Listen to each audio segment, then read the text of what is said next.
Welcome to the Money Huddle, a podcast that discusses financial topics for families, retirees, and small business owners. Hosted by Michael Baker and Ross Marinell. All opinions expressed by Michael and Ross or any podcast guests are solely their own opinions and may not reflect the opinions of Advisory Alpha. The podcast recording is for informational purposes only and should not be relied upon for investment decisions. Clients of Advisory Alpha may maintain positions in securities discussed on the program. Welcome back to the Money Huddle. My name is Michael Baker, and I'm here with Ross Marinell. Ross, 2022 is in full effect. Man, it's been a ride. Wow. We're off to the start. Well, it started, right? I guess that's a fact. What a interesting time to be a market participant in seeing this transition from 2021 to 2022. But hey, listen, it's good to be here. I'm excited we are podcasting again. And we have a lot of interesting topics to dive into today. 100%. And to kick it off, before we started recording, you were checking out today's job numbers and some of the revisions.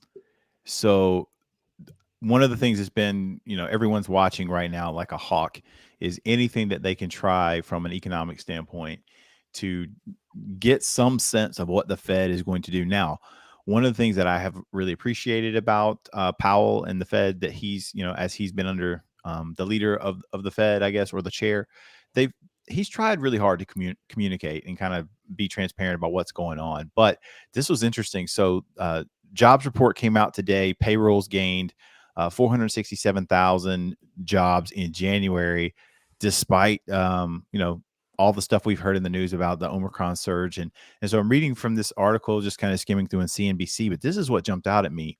So the number for January, 467,000, that was higher than what they expected. However, it says that the expectation or the Dow Jones estimate was 150,000. So big time gain over what the expectation was. But down a little further, it says, this is what was interesting. December had initially reported a gain of 199,000 jobs. Well, that number was revised up to 510K. November was 249K. That number was revised up to 647,000. So for 2 months, those 2 months, the initial counts that we were given have been revised upwards by over 700,000. And then we had this beat today. So, I mean, it may not feel like jobs are coming back, but the data is telling a different story. What are you thinking? Well, this is great news. And if you have been listening to our podcast for a little while, one of the things we talked about at our recap of 2021 was just the changing job environment and the job landscape. We had a lot of people retire maybe a year or two earlier than they may have otherwise expected to. That took and opened up a couple of million extra jobs, 2 to 3 million extra jobs. Sure. And our labor participation rate has been down, and it has been down. And it's still below the pre-COVID labor participation rate numbers, but that gap is closing. That's really important. If we can get back to the pre-COVID labor participation rate numbers. Now, look, we have over 10 million open jobs. So there is a lot of work out there that needs to be filled still. Right. But this is the best possible news I think we could have come from this jobs report, which it was a surprise. We were actually expecting, ADP was kind of expecting it may actually decline this week if there may be job losses. They thought it might be negative. Right. So not only did we get a big number today, we got big revisions going back the last couple of months. That's and to your point about the participation rate, in that same article, it says that that rate, actually the labor force participation rate, popped up 0.3 percentage points and now is back to its highest level since March 2020. It's within 1.2 points of where it was before the pandemic. So that's right. Obviously we've created other problems for ourselves that don't just include the jobs market, but it looks like the jobs market has been coming back and there still remains, significant openings for people who may want to re-enter the labor force and look for work. There's opportunities out there. So that's a positive. It's fantastic again, and it's great to see. Hopefully, we can continue to close that labor participation gap. Some of it can be explained from the early retirements. We know that, but still, we're seeing people upgrade their work life. They're upgrading their income. They're finding maybe a better career path. Great, move around all you want. There's all this jostling between jobs has been happening for the last several months. But if people can ultimately get themselves to a better place where they can make a more comfortable living, a higher income living, this is wonderful. So yes, will it push labor prices up? Maybe. I don't care. I'm just thrilled people are getting back to work. Well, I mean, obviously the counterbalance to that is, well, what's going to happen with inflation? Because, as more and more people go back to work, and if the job market gets tight and there's, competition for workers, workers tend to have to be paid a little bit more money from a recruiting standpoint. And people can be concerned about that, how that's going to impact markets with inflation. And so what are we seeing right now as far as the current environment with inflation, and what are your thoughts about what we're going to see in the next couple weeks? So as we have talked internally over the last couple of months, this has been a big conversation. Right. We probably, as good as the news was for the jobs today and the revisions over the last couple of months, I think is as bad as the inflation number is going to be next month, which, we'll see this come out here in the next few days. I think we're going to see a startling inflation number. Right. The challenge is I combed through a few different categories just to see what was happening in inflation. So if I went back and looked through changes in the consumer price index for food, so 2019 through 2022, right? We always talk about inflation. Who does inflation hit? Right. Well, it hits our lower income, our middle income. If you're a family of, let's say, 4, and you're looking at where does your dollar go? It goes Right. 9 different directions already. We know this, right? We live it. 100%. So it goes to childcare, it goes to healthcare costs, it goes to food and gas, and then you want to go on vacation and you want to have a life and you want to enjoy things. And so that money goes everywhere. And so when we see the essentials like food and energy costs go up, that eats into those other areas where people want to consume and spend for their enjoyment versus just sustainability. Mm-hmm. So here we have changes in consumer price index 2019 through 2022. This was looking at year over year. So from December of 2020 to December of 2021, meat prices, so meats, poultry, fish, up 12.6%.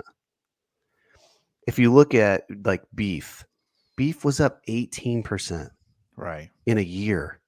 That's December of 2020 to December of 2021. That's crazy.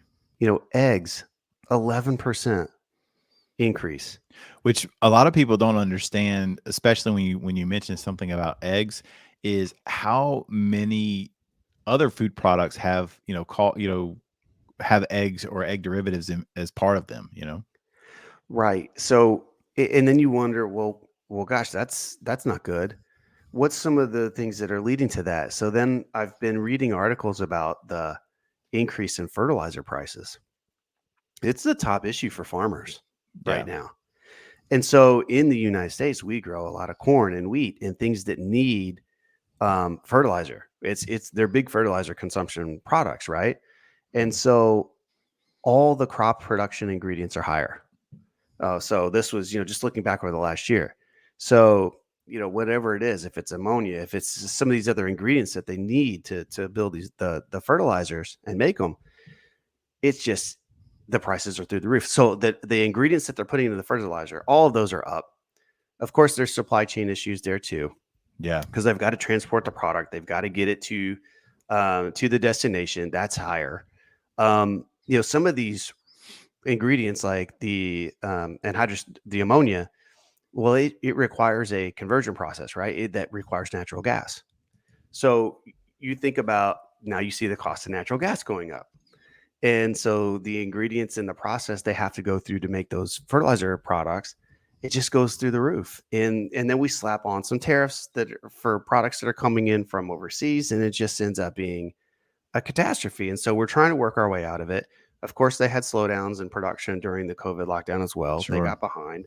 Now they're finding a labor shortage. Prices are going up. They're trying to get ahead of it, but those types of things push prices right into the food market, which hits everybody in the pocket. It's no fun to go to the grocery store anymore. Oh, 100%. Well, I mean, I imagine, there's so many things that happen if, obviously like restaurants, which typically run on pretty thin margins anyway, but if they have to start raising menu prices and food prices, it gets more expensive to eat out. So then more people go to the grocery store, which, grocery stores, one of the things that I think we learned, I've heard some just personal anecdotes from different people that we learned is that the way that we had kind of run our inventories and our restocking, I mean, we were, kind of a just in time, like the minute if we needed something, we would order it. But when the supply chain kind of has problems and breaks down, it gets harder to restock items. But if, people, start cutting back and they don't eat out as much because, food prices have gone up and restaurants have been forced to either, reduce staff because of all we went through with staffing and service, being able to have people there, or food prices have gone up. So they had to raise their costs. And so it's more expensive to eat out. So more people go to the grocery store, buying stuff at the grocery store. Grocery stores run out quicker, can't get it resupplied. There's all kinds of stuff, and it's like a domino effect. And I think one of the things that for anyone who's not, a microeconomist that doesn't understand all these different things, just think about something like gas. How do we get food from point A to point B, right? It has to be shipped or trucked or whatever, how or to move the freight, right? There's a cost of energy, and if energy prices rise, that and they sustain that increase, it's going to permeate throughout the market. And so inflation is one of those things where we're going to see it, and that's one of the ideas that you mentioned that I think we're going to see too. I agree. We've read some stuff where we're in wintertime too, so a lot of people are using energy to heat their homes. The next inflation number could be large. And so I think it's not so much that the number is big, it's what people worry about that's going to create for the Fed. Is the Fed going to say, man, we need to be more aggressive, or we're not, and that's going to be where everyone's going to try to figure out what happens next, I think. Well, that's the other component of their mandate, right? They want full employment, and they want a controlled 2% inflation target. Well, we're going to be so far beyond that. We're not even going to be in the same stratosphere. So gold. So I'm looking at crude oil prices back up today. Just looking at the number right now in real time, over $92 a barrel. Oh yeah. I made a joke on Twitter a couple years ago. It was like the price of a barrel of crude oil is about the same as a 12-pack of Sycamore Brewing beer. Of course, Sycamore, one of our local microbrews here in the Charlotte area. It's kind of wild to see that price swing from literally the lowest prices I'd seen in probably 20 or 30 years or longer to almost back to $100 a barrel. We were talking about that yesterday. I remember, I believe in 2020, oil futures actually went negative. And so if you were to pull up that chart and we'll throw up the chart on the site, but if you look at that chart, I mean, from that point, it's been just kind of a steep angle upwards. And now we're at prices that we haven't seen in quite some time.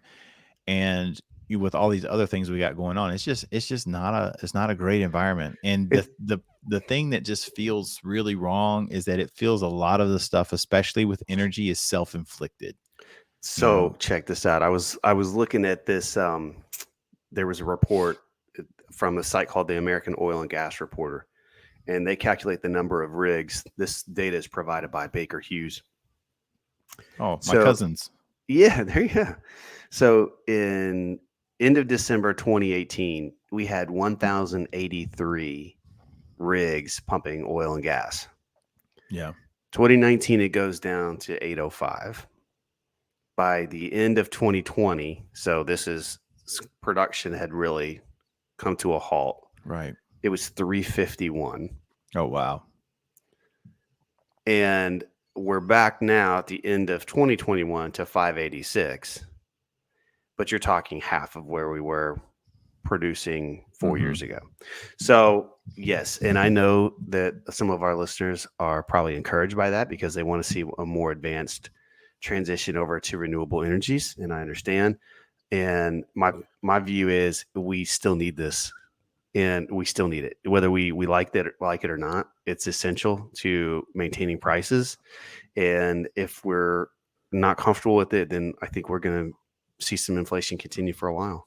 Well, I don't think anyone, I haven't met anybody, doesn't matter where they are on the political spectrum. I haven't met anybody that isn't open to trying to have or being more inclusive as far as, this transition to green or renewable energy sources and things that are cleaner for the environment. It's just, do you slam on the brakes and create a 25 car pileup behind you to try to get on that exit? Or do you gradually like merge over and over time, incentivize companies with tax credits or, different ways to, motivate, this development? I just feel like we've gone about it all wrong with, this abrupt, we're Right. going to yank the steering wheel and try to like careen off the highway. Right. And it's causing us at the worst possible time. I think we don't need the self-inflicted wounds Yeah. of forcing prices higher because we're just shutting it down. I think you're right. People are open and willing to make those transitions and do things that are better for the environment. Case in point, let's just look at Tesla. I mean, so Elon Musk, we laughed last pod, he was man of the year, probably very deservedly so. It's a cult following at Tesla. They love him. People love them, and they'll buy the car, whether it's the best electric vehicle out there on the market or not, because of his reputation. And so people are willing to do that. If we let market forces kind of do it on their own, we will gravitate there. We really will. But this is, the inflation that's happening. A lot of it is it's spinning. It's starting to spin out of control. We've got to bring it back in. 100%. All right. So obviously we started out the year, kind of on a sour note with the market. A lot of things within the stock market, the different indices has been interesting to watch and unfold. Some discomfort and quite frankly, some pain for some companies. It's been wild to see the gyrations on a day-to-day basis. So, lead us off here. What are your initial thoughts on what we started out so far with? As you talked a little bit about Fed Chairman Powell, they have sort of laid out the roadmap for this year, and they are stopping bond buying program. So that takes a little bit of the quote unquote punch bowl away. Right. But they're also telegraphing 3 interest rate hikes to the federal funds rate. So what happens? Well, not 25, not 25 interest rate hikes this year. Isn't it funny to see all the wild speculation around it when he's, there's whether you like the process of how the Fed discusses and shares this information. I mean, they do stand in front of Congress and tell you what they expect. So, right. I mean, I guess we'll have to take them at their word for it. I don't know that there's a lot of reason to speculate and make guesses about it, but TV, gotta have an opinion out there. But as interest rates rise, that does change the investor's perspective on where does capital outflow to then. Right. So over the very, very favorable federal market period, we've seen capital flow to high growth companies with low to no earnings. And we've sort of made jokes on the podcast over the past that, cash flow is coming. It may be a few years down the road. Well, the challenge when interest rates are rising is that we discount those cash flows. And so with the higher rates, you really have a higher preference for cash flows now. And you want to see companies with earnings today, because if you're going to pay a little bit more in interest rates for that, there's more value to have those earnings today versus a year from now or 2 years from now or 3 years from now. And some of the movement that we've seen inside the stock indexes, just on an individual stock basis, I've got a few here. I want to rattle them off just to kind of let people know some of the movement that's happened on individual stocks. Right. So I tried to stick with some of the most popular companies that fit this category. So I looked at Shopify. So Shopify, very well known business. We've many people probably use it, may not even know about it. At one point, their 52-week high on their share price was 1,762, trading today around 809. That's about a 54% decline in the stock price from their high to their current valuation. Say that today. again. What decline? 54% decline. Right. We talked a little bit about some of the IPO, SPAC conundrums that we had last year, which were really conundrum is a nice way of putting it, but yeah, massive face plant is better, probably more accurate. But Coinbase was a very popular IPO. It was it's a highly used exchange, so it has market penetration. But the stock price fell from a high of $429 to $181 a share, so that's a 57% decline. Right. If you look at one of the funds, one of the most popular funds and most discussed funds last year was ARK, ARKK. That's Kathy Wood's fund. Peaked at $159 a share, now trading at $69 a share. So that's a 56% decline. She invests in a lot of these businesses that I'm mentioning as well. So I'll do I'll do one more. Okay. So this is ticker NET, NET. This is Cloudflare. Very popular cloud computing company. It peaked at $221 a share, now down to $96 a share. So that's a 56% decline. But listen to this. At their peak, their price to sales ratio topped out at 113 times. So the value of their business, 113 times their sales. Just not some their optimism. earnings. Just a little optimism baked in.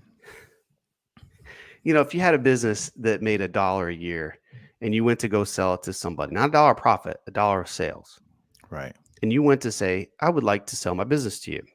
Somebody goes, okay, well, you didn't make any profit, but you had $1 in sales. How much would you like to sell it to me for? And you said $113. They would just for you. laugh. I make a special price. Right? $113. We have $1,000 of sales. I would like to sell it to you for $113,000. Oh, yeah, what do you think? No. How will I get my money back? How do I get my money back? Right? We get our money back through earnings, through cash flow. If we don't have it and it's not on the horizon at some point. So my point being, some of this was just the pendulum swings too far in both directions. It swings too far on the downside. A lot of times it swings too far on the upside. And well, you know, remember, I mean, like anything else, and I use this word very cautiously, but you know, manias are interesting because remember, a lot of this stuff happening, the Feds, you know, they slash interest rates, they're buying up, you know, providing massive liquidity to the bond market. Then you've got the stimulus money coming. There was so much money created and pumped into the system, and a lot of it found its way. Again, this has kind of been my take on this. A lot of the money that came out, not all of it, but a lot of it found its way to actual consumers this time. Because unlike the financial crisis, they gave it to the banks. And the banks kind of, you know, they shored up their balance sheets and they kind of controlled the flow of the money, you know, into the markets. That's not what happened this time. This time they had PPP loans, they had emergency, you know, economic injury disaster loans at like 0%. The PPP loans were forgivable. They gave stimulus checks out. There were a lot of people that, you know, who did not lose their jobs, that were still working or still receiving a paycheck. They got stimulus checks for not just themselves, but for their kids. And, you know, we're all trapped at home. And so what became the fun game for everybody to play? It was the stock market. And so you started to see like these, you know, the GameStop bubble, you started to see Wall Street bets become a thing, you know, Reddit became a thing, and everybody had a little bit of coin to play with. And so they were getting in there. And then, you know, you had the SPACs and the IPOs, and, you know, a lot of these companies were bid up on, you know, pure speculation, because what else are we going to do? Well, and my point to kind of bring that up is it's often that we see pretty serious movements in stock prices underneath the surface of the index. But if you look at some of the broad index movements this month, even as rocky as it's been and as dire as it's felt a few of these days over the last few weeks, you're looking at the S&P 500 down around 6% year to date. The Dow down 3.38 year to date. The NASDAQ has taken the brunt of this because it's more technology Tech driven. companies. It's down 11.29% Mhm. year to date. And small caps, Russell 2000 index down 6.67. So Right. even though we have some pretty dire movements and pretty harsh movements in certain stocks, if you look at the broad indexes, yeah, they've drifted down some. It's been unpleasant, but it's the diversification does work. We're starting this year, just year to date, the divergence between the S&P 500 value component versus the growth component. The growth component of the S&P 500, I look at ticker SPYG, it's down a little over 10%, but the value component is down 1.26. So the diversification does matter. If you look at even just international stocks and some of the emerging markets, those indexes, for the most part, are down less than what we're seeing here locally in the United States. So when we build asset allocations and we use exchange traded funds to capture an exposure to an index like the S&P 500, some of this underlying movement is always there and constant, but it doesn't necessarily have that same effect on the big index.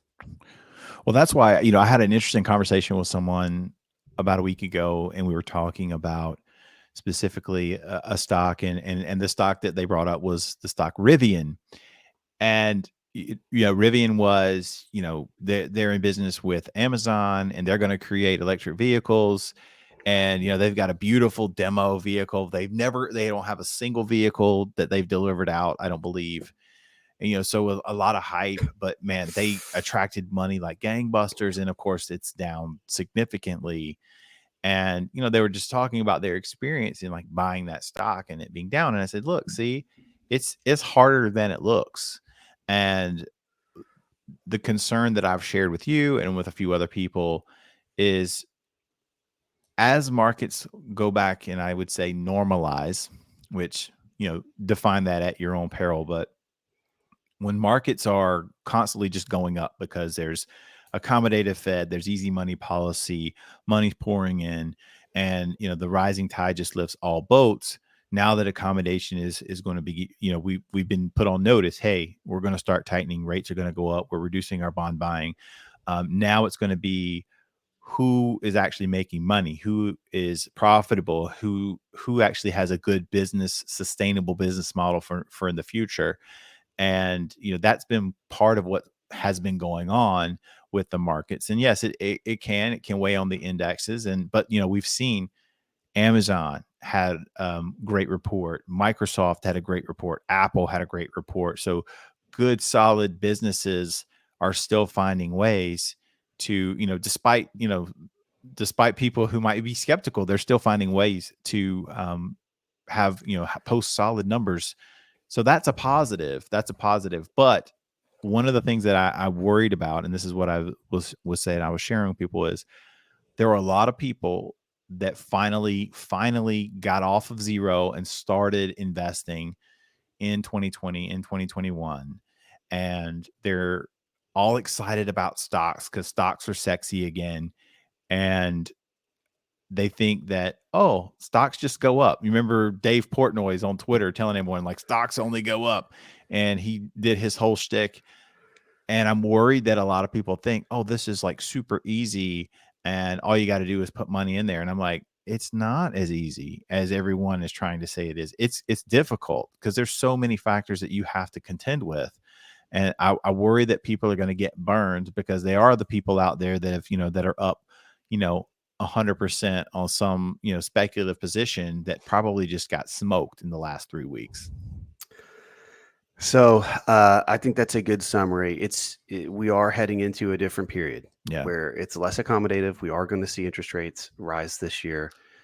We will see inflation continue to be a problem. We need to thread the needle on these issues carefully, and it will require a lot of work. And I don't wish bad returns on anybody. And I want to see our businesses grow and increase earnings. So we're always rooting for U.S. businesses.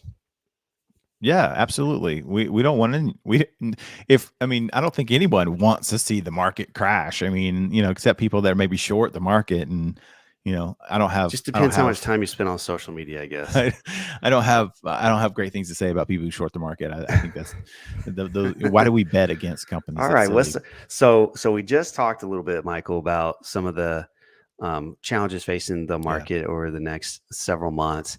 So what are some things that retirees can do to help prepare and plan for some of these more volatile moments? Well, it's, I mean, a large portion of the people that we work with are, planning and preparing, for their retirement years. Some of, are on the cusp of retirement. Some have just retired. And then we've got some folks that we've been working with now for a while, and it's great. But the number one thing that we always go to is we think that you've got to have a plan. You need to have some thoughtful conversations about, learn about who you are as an investor.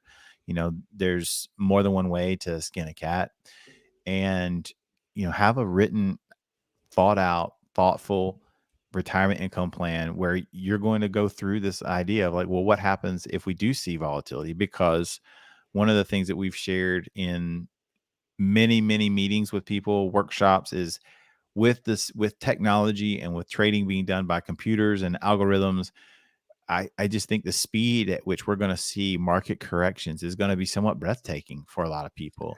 And we need to be ready for that. I mean, that's normal. The same type of stuff that we've experienced historically is going to continue to happen. But how are you positioned for that? Right. I think one of the tactics that we use is we do segment investments based on their objective. And so, for example, you may have with a 401k plan that has your entire, the balance of your net worth in it, that's kind of doing everything. One of the things we like to do is sort of break that down a little bit to say, okay, we need a certain portion of that to distribute income over the next 5 years. Let's segment that out and let's change the risk profile on that. Mm-hmm. And maybe we have a portion that's going to be balanced growth. And so we know it's going to be highly diversified, but still a good exposure to stocks. So we know how that and can prepare people for how that might move during good and bad market environments. And then maybe we have a segment that we just want pure equity exposure to say, hey, we want to go and get growth over a long term, but be prepared because this account's going to be your most volatile. This may move more during good and bad market environments. So when you kind of look at those statements, you can see, okay, here's the investment segment that I have, distributing income for the next 5 years. It's going to move in a tighter channel. And then as we kind of move out that risk profile, we know they're going to move a little differently. I think that helps people just understand, all right, where is the short-term risk to cash flow? Is that account okay? Then to kind of move down the ladder. How's the balanced growth model doing? Well, it's highly diversified. There's multiple positions in there covering, equities versus fixed income to alternative assets. And I think that helps just compartmentalize where the risk is. Right. And the time horizon that's associated with that. So the equity model, we may not be in a plan, be looking to access those funds for a decade. So we have time to let that go through the market movements that are going to naturally occur. Yeah, I mean, and you got to think too. We naturally do mental accounting, every day. I mean, we with our budgets, with just what we spend at the grocery store, as we talked about earlier, versus what we spend on fun and entertainment. We naturally do some of these things, and that's the goal, is to try to keep things, aligned with not only what we're used to doing, but with your values. And so, I mean, it's okay if you want to be more conservative with your funds, but we have to understand, inflation is going to take a toll over time, on your purchasing power. So that has to be factored in. But one thing too that I always encourage people to think about is what kind of heavy lifting are you expecting your portfolio to do? Because, if you've got other sources of income and you've got Social Security and you've got several things going on where you don't need as much from your portfolio, or you don't need money immediately from your portfolio, you can think about the investment world and market volatility a little bit differently than someone who's going to immediately start having to pull money from their portfolio the day that they leave from retirement, because their regular paychecks are going to stop. And so that's why we say, like, there is no one way to do this. Everybody has to think it through for themselves. Like, we know from our own experience that, coworkers talk with coworkers, and, people go online and they get Google and they look at all the financial articles that are written about, here's how to do retirement the best way. But I'm telling you, you need to sit down with somebody who understands multiple different ways to create retirement income plans and find the one that's going to work best for yourself, because you're the one that's going to have to live that plan. Nobody else, no article that you've read, the author or no coworker or neighbor, they're not going to have to live your income plan. That's going to be you. So that's the biggest thing that I would tell, people right now is that, we're entering into a time where the Fed is at least telling us that they're going to be removing accommodation. They will try to begin raising rates. The market's going through a re-rating cycle, and you need to be just prepared that there could be some volatility ahead. That's not a bad thing. Nobody gets mad about volatility to the upside. It's just the downside that everyone gets worried about. So we want people to be ready for that. Awesome. Well, that's a good way to cap it. I do think everyone's unique in their feeling toward good and bad news in the market. Our objective is to try and get to know our clients well enough to know how we need to work with them, because we all have our own internal biases and feelings toward it. And so it's just natural, and they're hard to break. And so what we try and do is get to know that and how you want us to communicate with you during those good and bad times, so that we can keep on plan. Yeah, 100%. Well, for those of you who came and stuck with us this long, we thank you for listening. Ross and I, we'd love to get on here and just share our thoughts and what's going on. We want to keep you informed. Thank you for listening to the show. If you got anything you would like us to talk about on the show, any topics, feel free to email us at themoneyhuddle@vcplanning.com. And as always, thank you for listening, and we will talk to you next time.